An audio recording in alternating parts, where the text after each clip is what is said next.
Hello, I saw your question here. You say z varies directly as x and inversely as the square of y. So you got to set up the equation. When it says z varies directly as x, that means z equals some constant times x. That's what I get here. And when it says inversely, that means you're going to divide square of y. And so square of y is squared.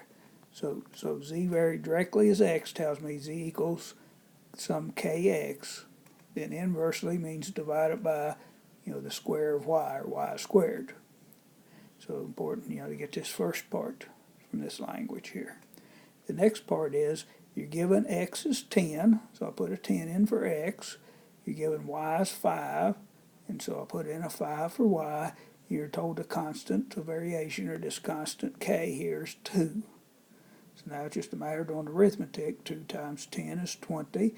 5 squared is 25. You should always simplify. Divide the common 5 out, and that'll leave you 4/5. Hope this helps.